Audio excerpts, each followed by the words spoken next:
On 21st November, Suchir Balaji celebrates his birthday. He's found dead a few days later. Police calls it a suicide, but his parents cry murder, literally. Two parallel investigations are on into his death, one by the police in the US and another by a private investigator hired by his parents. Suchir Balaji was a 26-year-old engineer, a US national of Indian origin, with a promising career ahead of him. He worked with the best at OpenAI, the artificial intelligence research group best known for launching a chatbot called ChatGPT. In fact, he'd worked on developing WebGPT, the precursor to ChatGPT. Today, ChatGPT is credited with accelerating the AI boom. OpenAI is valued at $157 billion because of the success of ChatGPT. It's pushed Microsoft's valuation beyond $3 trillion. Now, Microsoft is a major investor and strategic partner of OpenAI. But OpenAI is not without controversy. More on that later.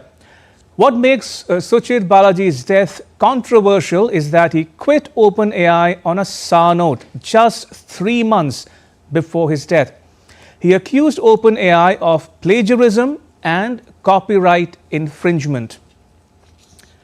Now, simply put, OpenAI was allegedly stealing content available online, all for free, without paying any money to its rightful owner or without prior permission.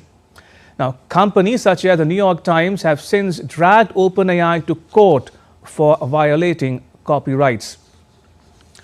On 23rd October, the NYT publishes an interview of Suchir Balaji. The article is headlined, "Former OpenAI researcher says the company broke copyright law."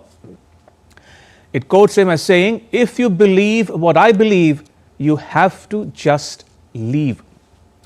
Suchir Balaji publishes a blog on his personal website the same day as the NYT interview comes out. It's titled, "When Does Generative AI Qualify for Fair Use?"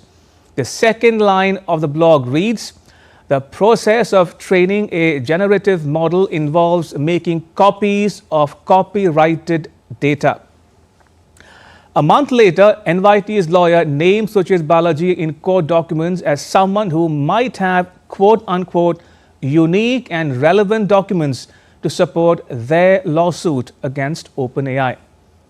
In a separate interview, Suchir Balaji tells the Associated Press news agency that he would try to testify in the copyright infringement cases. I should tell you here that unlike the NYT, the Associated Press entered into an arrangement with OpenAI in July 2023 to share access to a selection of its news content and technology. The AP interview quotes Suchir Balaji as saying, "It doesn't feel right to be training on people's data and then competing with them in the marketplace. I don't think you should be able to do that. I don't think you are able to do that legally."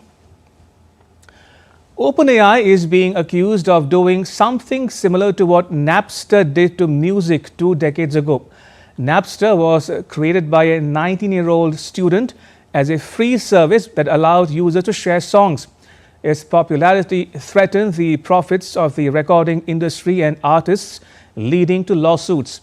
Napster was sued out of existence, but its impact can be felt today in the music streaming industry.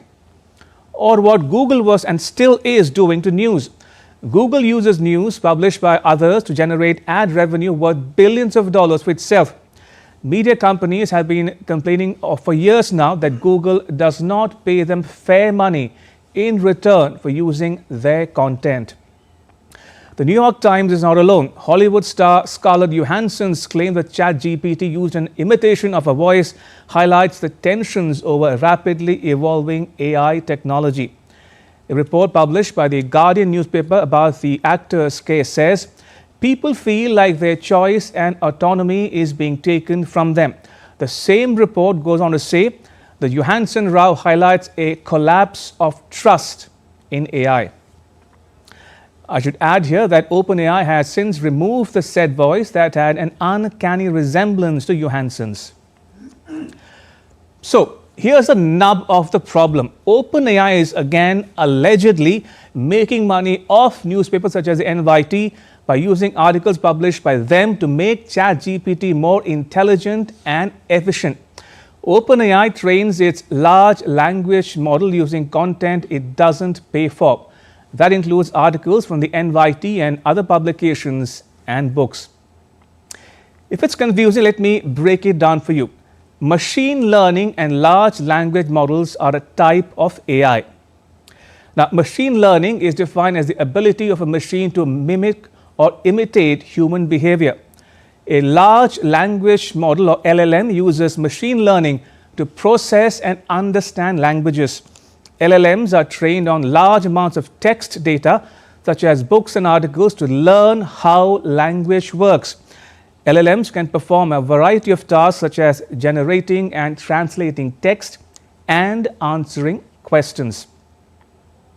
The allegation is that OpenAI scrapes or ingests millions of articles to make ChatGPT intelligent. ChatGPT then uses this information to produce text that not only rivals journalism companies such as NYT, but also mimics or spits out an article that readers would otherwise have to pay to read. The question is, does OpenAI make a copy of an already published article or generate an article inspired by it? OpenAI argues that the legal doctrine of fair use protects its training model, but concerns remain. Like Suchir Balaji, Elon Musk has reservations about AI. Musk tells the summit in October that AI could morph into something dangerous if it's not developed carefully. Musk, who cut his ties with OpenAI in 2018, is suing it for switching to a for-profit model. Remember, OpenAI was founded in 2015 as a not-for-profit research organization. Musk accuses OpenAI and Sam Altman of deceiving him by now opting for a for-profit structure. Geoffrey Hinton, the godfather of AI and 2024 Nobel laureate, has come out in support of Elon Musk.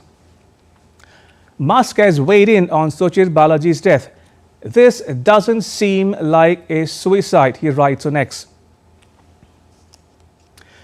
We'll leave you with a message posted by Suchir Balaji's mother on X. She says a private autopsy does not confirm the cause of death as stated by the police. She claims her son was killed and wants a proper investigation.